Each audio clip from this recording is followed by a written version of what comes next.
Assalamualaikum warahmatullahi wabarakatuh. Selamat datang di Barometer Kampus Spesial Ramadan. Hari ini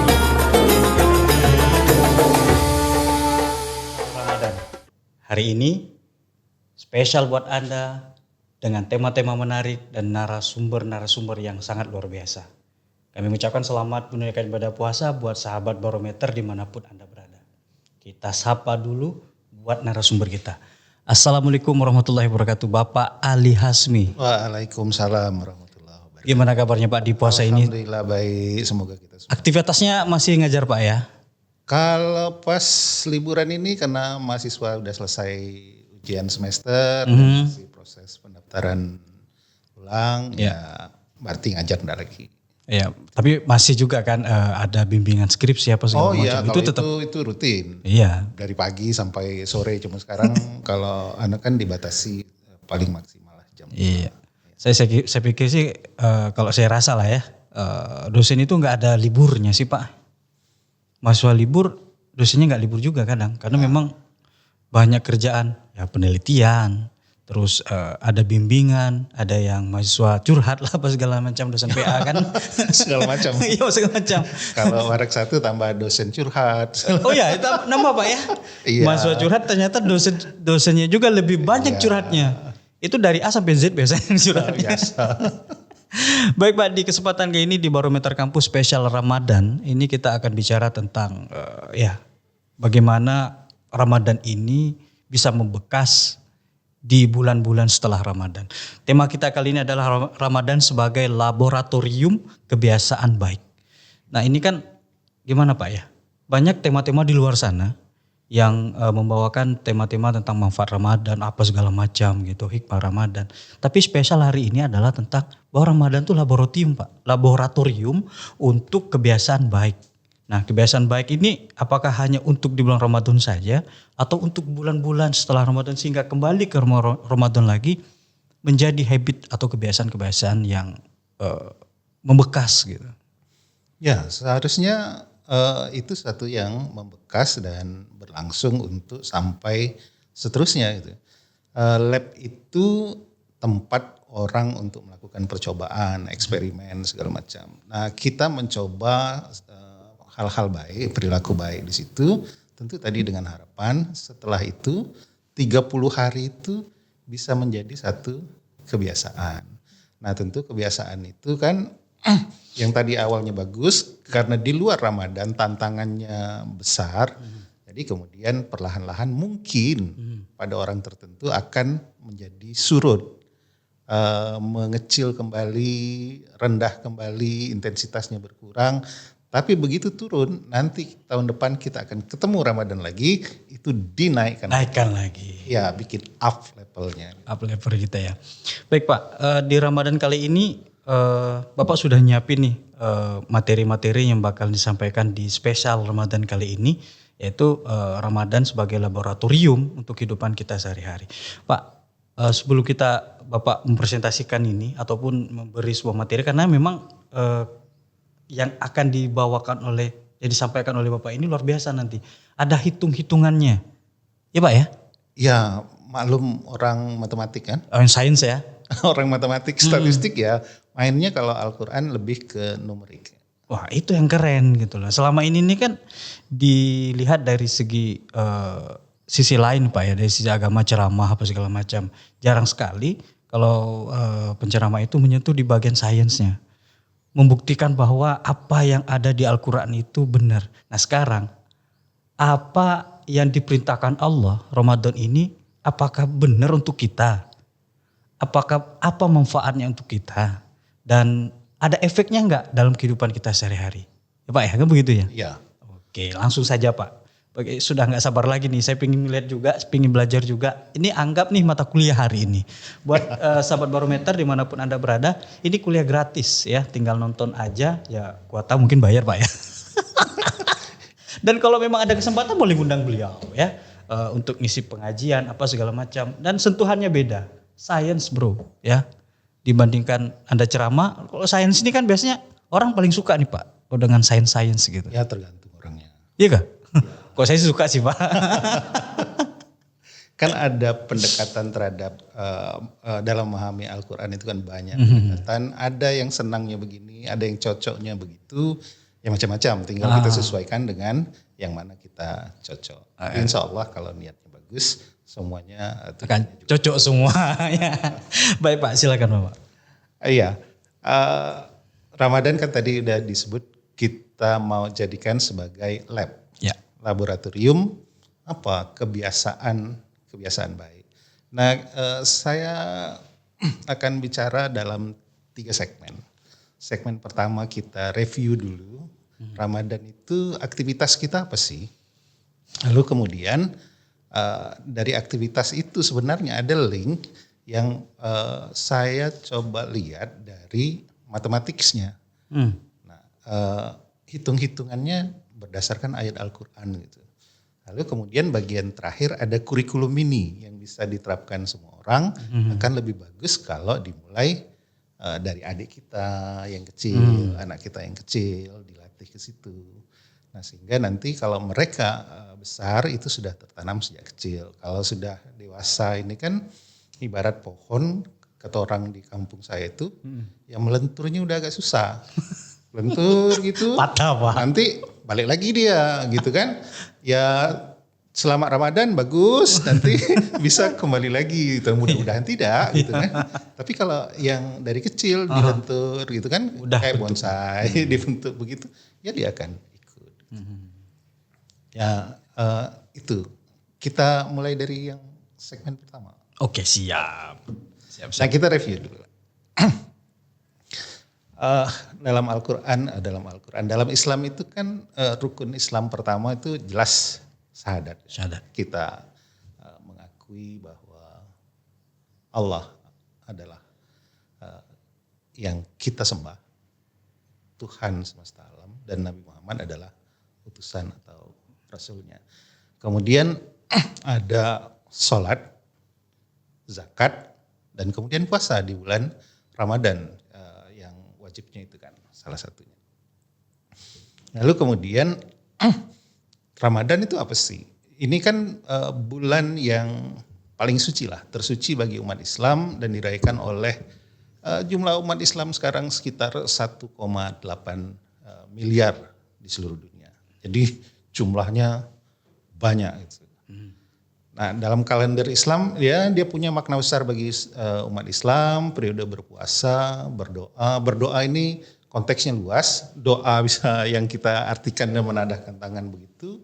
Tapi sholat itu juga doa, ya banyak hal dalam konteks yang kita bisa sebut dengan doa gitu.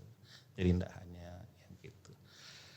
Nah, kemudian kalau kita lihat asal usul Ramadan itu Ramadan itu kan bulan ke-9 dalam kalender Hijriah. Gitu, ya. Nah ini seperti yang saya bilang tadi, ini waktu umat Islam untuk lebih fokus gitu, untuk lebih banyak berpuasa jelas, berdoa, sholat tadi termasuk dalamnya, dan merenung. Ini sesuai dengan perintah Allah SWT dalam Al-Quran yang tentu diwahyukan lewat Rasulullah SAW. Waktu pelaksanaan Ramadan tentu ditentukan berdasarkan kalender bulan lunar. Jadi agak mirip dengan Cina ya, yang barusan kongsi paca itu. Ya sama-sama lunar, cuma basisnya beda. Nah kalau mereka itu kan tahun barunya dimulai dengan musim semi. Nah, kalau di kita kan mulai dengan momentum hijrahnya Rasul itu. Jadi beda base-nya itu. Nah, sebelum menyambut Ramadan biasanya umat Islam melakukan persiapan. Macam-macam lah. Ada refleksi spiritual, menetapkan tujuan. Enggak tahu ya, tapi apa semua melakukan ini? Seharusnya sih kita melakukan refleksi dulu. Jadi Ramadan ini saya mau ngapa gitu kan. Jadi mesti ada tujuannya, enggak Ramadan puasa gitu, datang lewat gitu kan, sekedar ritual rutinitas tahunan gitu, mestinya enggak gitu kan, mestinya ada persiapan. Tentu membuat pengaturan praktis ya. ya setelan alarm untuk bangun subuh gitu ya. Yang biasanya ndak bangun subuh, ndak tahajud, ndak apa gitu kan. Itu mesti bunyikan alarm biar sahurnya ndak telat, yang ngatur jadwal gitu kan. Intinya kita mengoptimalkan puasa kita dan melakukan ibadah-ibadah lain. Nah, salah satu ibadahnya adalah qiyamul lail. Tahajud ya, yang umumnya. Tapi kalau di Ramadan konteksnya jadi sholat tarawih. Nah, tarawih itu muatannya salah satunya adalah membaca Al-Quran. Ada yang bacanya berkesinambungan dari Al-Fatihah sampai An-Nas. Baca gitu sebulan. Ada juga masjid yang memang satu malam bisa khatam. Banyak Pak? Ya, satu malam bisa khatam. Tapi bukan setelah sholat tarawih. Di dalam sholat tarawihnya kan. Oh, sistem apa hataman, pakai jus-jusan gitu. Ya, nah imamnya bisa ganti-ganti itu kan. Iya. Nah, itu membaca Al-Quran secara berkesinambungan. Ada juga yang pilih-pilih. Nah, kebanyakan kan yang pilih-pilih kalau di kampung saya itu milih bacanya itu enggak dari Al-Fatihah sampai An-Nas, tapi dari Ad-Duha sampai An-Nas itu. Nah, itu bagian situ yang dipilih. Kalau dia pakai yang 11, nah 11-nya itu Duha, terus apa-apa lagi dipilih sampai ujungnya di rakaat terakhir sholat witir itu biasanya Al-Ikhlas, Al-Falaq, dan An-Nas. Nah, itu yang pilih-pilih. Tapi tetap membaca Al-Quran dalam sholat. Lalu kepentingan spiritual juga sholat tarawih itu. Ya, makanya kalau sholat tarawih cuma sekedar sholat-sholat aja, enggak sampai ke hati.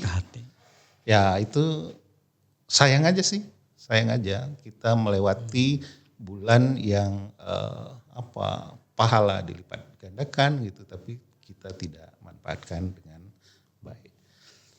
Nah, tilawah Al-Quran kita biasa kalau di kampung saya itu sebutnya tadarus, walaupun sebenarnya tadarus itu maknanya kan beda ya. Tadarus itu kan baca Al-Quran, satu orang yang baca, ada beberapa orang yang lain mendengarkan, lalu kemudian melakukan koreksi. Tadarus kan begitu, tapi di kampung saya pokoknya baca Al-Quran gitu. Disebut dengan tadarus sampai khatam di malam tanggal 27 itu. Biasanya bagi satu orang satu juz satu malam gitu. Ya, jadi satu orang itu bisa khatam sampai akhir Ramadan itu. Itu dilakukan oleh umat Islam. Dan tentu ibadah akan banyak difokuskan di banyak masjid, biasanya penuh itu ketika menunggu malam Lailatul Qadar. Malam yang lebih baik dari 1000 bulan. Nah, mereka itikaf di masjid gitu kan, tunggukan itu terutama di 10 malam terakhir itu. Dan bagian penting puasa itu sebenarnya adalah disiplin diri. Disiplin itu intinya adalah self control, bisa mengendalikan diri. Nah, kan kadang-kadang lucunya kita itu makan minumnya bisa ditahan di siang hari. Menahan nafsu. Ya, menahan nafsu makan, minum, dan lain-lain. Nafsu syahwat yang lain. Tapi belum aja buka itu, nafsu untuk membeli bukaan, takjil itu, sudah kadang tidak terkendali. Ini bagus, ini enak. Lah, kontrolnya di situ hilang. Atau nanti kalau udah lewat malam, ada yang belum sholat tarawih, sudah ke mall dulu, lihat diskon, itu tak terkendalinya malah di situ. Ini yang ini dikendalikan, yang sana bocor. Walaupun itu tidak membatalkan puasa, tapi fungsi mendisiplinkan diri, ini. self controlnya cocok nih, Pak. Jadi kurang maksimal dilatih gitu kan. Nah, itu kadang-kadang ada penyakitnya gitu. Kemudian yang kita lakukan lain di bulan puasa, rutinnya adalah sahur dan berbuka. Sahur ini kan makanan yang kita makan sebelum fajar, lalu kemudian ya 10 menit lah sebelum itu kan, sebelum azan. Imsak ya. Ya, imsak. Lalu kemudian berbuka itu kan iftar, itu makanan yang untuk dimakan ketika berbuka puasa. Nah ini kan disiapkan sahur dan berbuka dengan tadi itu. Kalau kita makanannya sering kita sebut dengan takjil. Takjil. Makanan ringan untuk berbuka puasa. Nah kemudian ada ternyata manfaat kesehatan, tapi jangan ke sini fokusnya gitu kan. Intinya tadi self control. Yang ini adalah efek gitu, manfaat. Efek dari puasa itu tadi. Manfaat positif. Saya termasuk salah satu yang senang dengan Ramadan, dengan puasa secara umum adalah ya salah satu ini hikmahnya ini. Manfaat kesehatan. Satu, ini manajemen berat badan. Tapi dengan tadi syaratnya self controlnya ada. Ya siangnya puasa, ini kan bagus sekali. Tapi begitu buka puasanya balas dendam, sama ya aja. manajemen berat badannya enggak jalan gitu. Sama aja Pak. Iya, malah bisa lebih parah. Iya Selesai sih. Ramadan berat badannya naik. Tambah Idul Fitri naik lagi gitu. Kolesterol juga naik Pak. Bisa 2-4 kilo kan. Ya, yang berikutnya peningkatan sensitivitas insulin.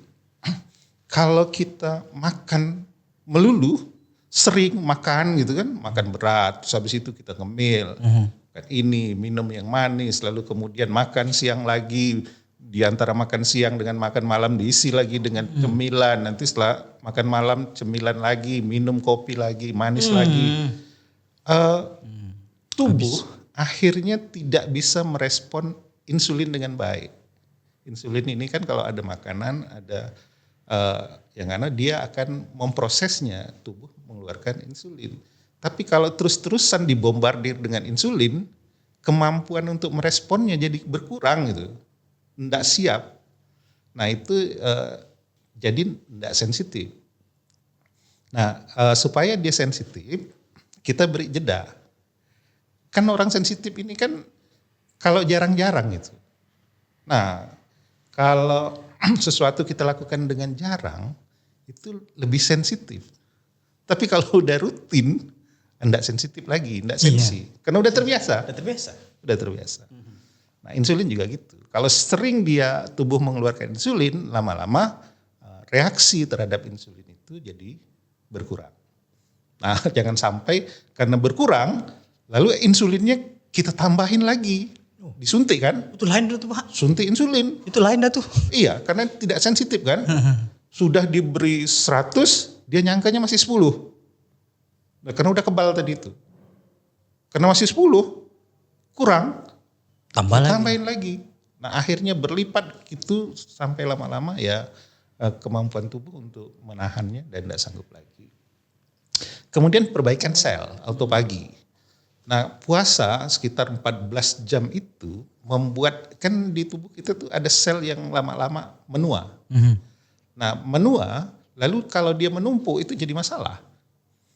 Kalau dengan puasa, sel-sel tua itu digrogoti, dimakan, didaur ulang. Sehingga itu membantu proses munculnya sel-sel yang baru, memperbagus sel-sel yang baru. Ibarat kalau pohon, ada masanya dia kalau gugur di tempat yang musim gitu kan, musim gugur, daun-daunnya itu yang gugur ini didaur ulang oleh jadi pupuk gitu tadi. Iya, jadi pupuk untuk memperbaiki lagi tumbuhan itu. Gitu. Nah, jadi bagian dari tubuhnya dipakai untuk tumbuh kembang lebih lanjut dari pohon itu. Begitu juga manusia, sel-selnya begitu. Puasa dengan sekitar 14 jam itu membantu tubuh melakukan apa yang disebut tadi dengan autopagi. Daur ulang sel-sel tua yang rusak yang digunakan untuk pertumbuhan sel baru. Nah, kemudian ada bagian lain juga selama Ramadan itu adalah semangat kebersamaan. Biasanya sedekah, bagi takjil di jalan, ya di pinggir jalan kan ada yang bagi-bagi kayak gitu. Iya. Semangat kebersamaannya bagus itu selama Ramadan. Soal Ramadan. Selama Ramadan. Yang lain adalah bentuknya sedekah. Banyak yang sedekah itu kalau bulan Ramadan. Oh Pak, dari Zakat kelaparan. mal pun milihnya itu di bulan Ramadan tuh bayarnya ke biasa orang gitu kan. Iya. Nah, zakat fitrah tentu saja juga bagian di situ. Kebanyakan membayar di bulan Ramadan walaupun sampai Khatib Idul Fitri pun masih boleh kan. Tapi orang abdolnya bayarnya di Sebelum Ramadan. Apalagi di kampung saya itu milihnya yang 10 hari terakhir. Ya itu memang segitu Pak, ramai. Ini juga kebersamaan. Jadi tadi ada persoalan hubungan kita dengan Allah, sholat tadi kan, ya termasuk dengan Al-Quran yang menjadi perantara komunikasi Allah dengan Rasul dan dengan kita. Lalu kemudian ada hubungan kita dengan sesama gitu, dan sesama. Nah kemudian memang variasi budaya dalam praktek di bulan Ramadan ini beda-beda gitu. Pakaian beda-beda, kopiah beda-beda, berbuka sahurnya beda-beda. Ada yang sahur pakai, kalau di kampung saya itu pakai kentongan, bangunkan orang sahur itu kan. Ada yang pakai bedu, ada yang pakai apa macam-macam lah itu kan. Nah itu budaya yang bikin seru lah, bikin semarak Ramadan kita. Tapi jangan kita lupa esensi Ramadan itu. Yang pertama mestinya adalah kita melakukan refleksi diri. Ya, apa sih yang udah kita kerjakan selama setahun ini? Jangan refleksi diri itu cuma mikirnya di awal tahun baru Masehi gitu. Ramadan loh momentum kita itu umat Islam untuk refleksi diri gitu. Lalu untuk apa? Bagaimana kita meningkatkan ibadah kita di tahun depan? Ibadah ini tentu dalam artian yang luas itu, tidak hanya ibadah mahdoh. Nah, refleksi ini yang penting. Sebaiknya menurut saya kita melakukan refleksi ini di bulan Ramadan dibanding malam tahun baru Masehi. Ya, gitu. Nah, tentu ujung daripada Ramadan adalah Idul Fitri. Ini variasi budayanya juga macam-macam gitu kan. Ya, tapi intinya suasananya meriah karena ini merayakan kemenangan. Walaupun tak tahu juga siapa yang menang, siapa yang kalah gitu kan, atau malah draw. Karena memang gak ada skor di situ Pak. Gak ada skor. Pokoknya merasa menang aja. Gitu Iya kan? udah merasa, udah menang. Udah, oh saya udah full gitu. Nggak tahu skornya memang nggak ada, yang tahu cuma Allah aja kan. Ya, dan sudah menjelang akhir itu biasanya kita mungkin lebih banyak ke mall gitu kan, beli pakaian baru, lalu kemudian rumah cat baru, lalu pembaruannya itu konotasinya sering kali dalam artian fisik gitu. Sudahkah kita memperbaharui diri kita, pikiran kita, hati kita? Nah bagian ini kan yang malah terlewat, jadinya terlupakan di ujung-ujung gitu kan. Tapi memang berat kan, makin di ujung kan tanjakannya itu kan semakin tinggi. Nah tapi di situ banyak orang yang kemudian gugur sebenarnya kalah, tapi merasanya tetap menang. Gitu kan. Nah, kalau kita memang benar-benar dan mudah-mudahan kita semua menang, yaitu Idul Fitri jangan lupa itu adalah momentum untuk bersyukur. Bersyukur merayakan kemenangan kita tadi dalam mengendalikan, mendisiplinkan diri, self control dari hawa nafsu yang berlebihan dan lain-lainnya. Gitu. Kira-kira itu bagian pertama, apa yang kita biasa lihat dalam sebulan Ramadan itu. Gitu. Baik, Pak. Ini kan tadi Bapak jelasin dari awal sampai lah ke Idul Fitri ini, ya kan. Nah, di Ramadan ini kan 30 hari lah, hitung 30 hari yang kita dilaksanakan gitu loh Pak. Nah, bagaimana suasana Ramadan itu mendukung terciptanya lingkungan yang ideal untuk membentuk kebiasaan Ramadan yang baik gitu loh Pak. Jadi kan kita jalani nih selama 30 hari. Cuman ya anggaplah kecil di lingkungan keluarga kita dulu. Bagaimana itu bisa mendukung sehingga kita menjadi seorang pemenang nanti. Ya. Oke lah kalau Tidak keluar hanya sekedar merasa. tidak sedang merasa gitu loh. Sekedar Ada skor itu, dan skornya bener-bener kita dapat nilai bagus gitu, pemenang gitu. Ya.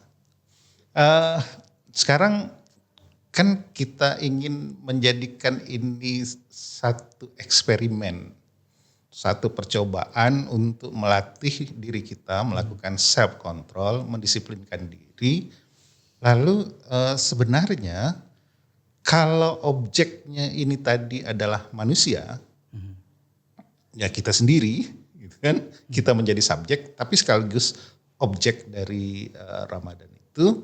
Lalu kemudian kita sama mengetahui bahwa manusia itu kan terdiri dari dua, disebut monodualisme. Oke. Ada fisik, ada yang non fisik. Nah sekarang coba kita lihat dulu lah ceritanya bagaimana dalam Al-Quran kalau ini dipakai hitung-hitungan. Nah kita Ini saya mulai seneng nih kayak gini nih. banyak ayat Al-Quran. Nah yang sering dipopulerkan waktu saya belajar di SD dulu adalah angkanya 6.666.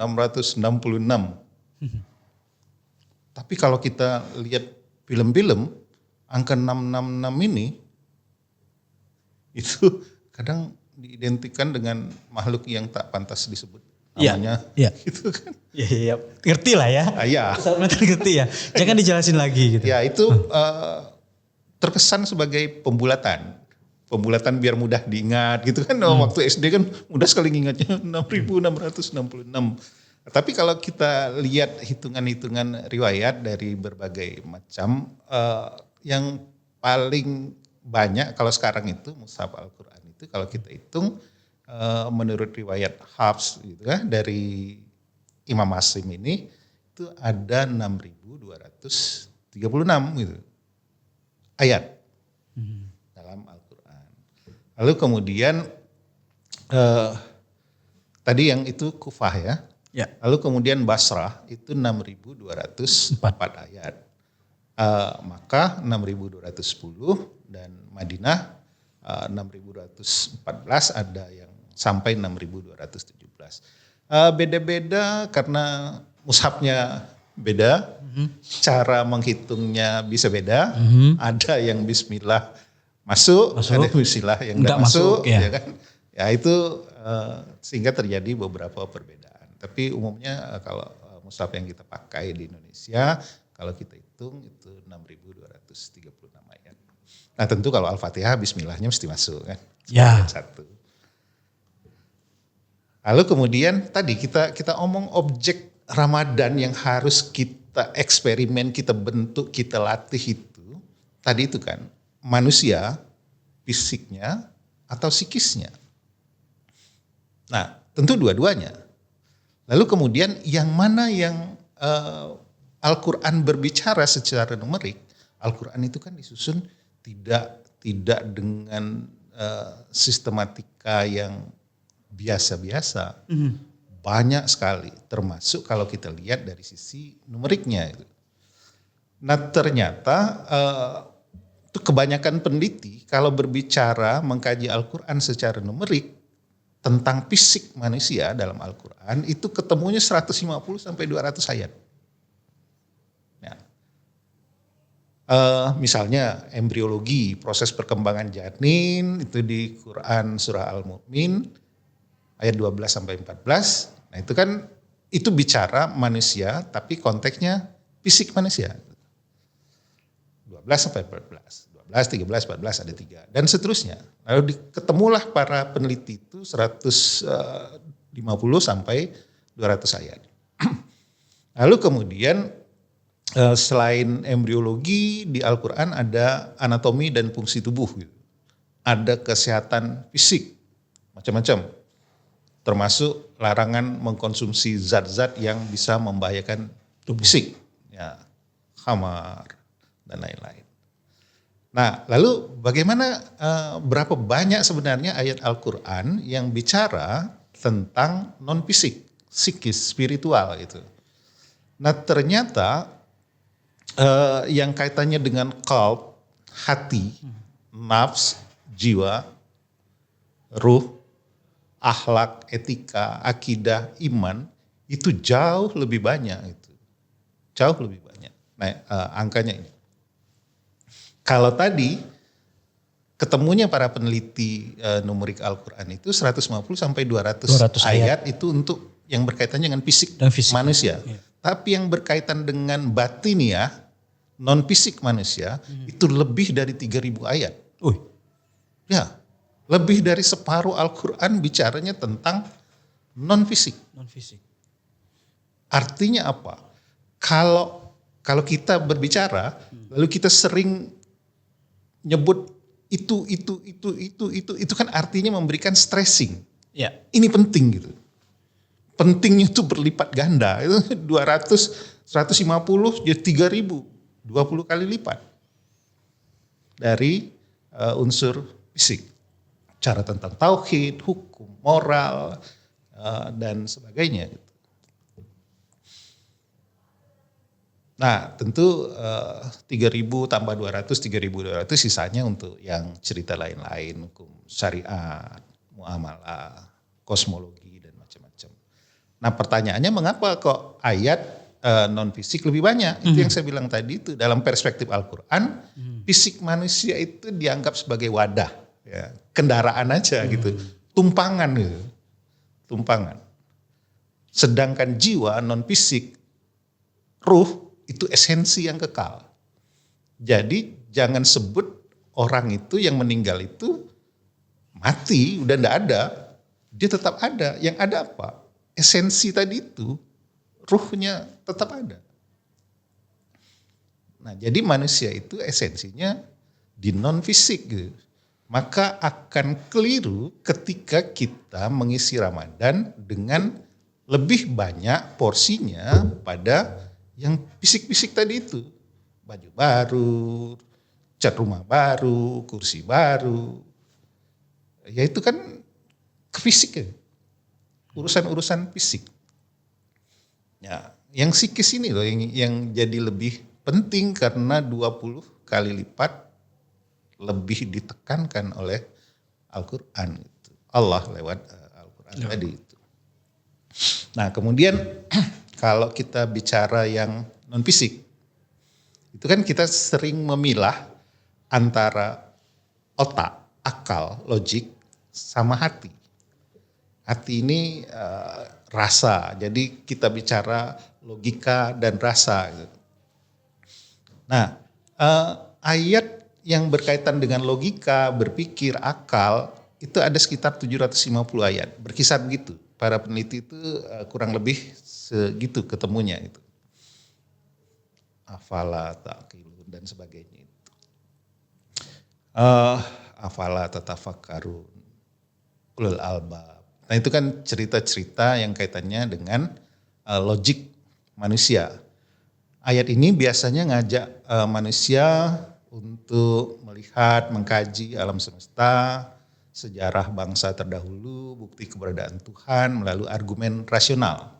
Tentu ada yang argumen Allah itu bisa diberikan argumen rasional tentang keberadaannya gitu.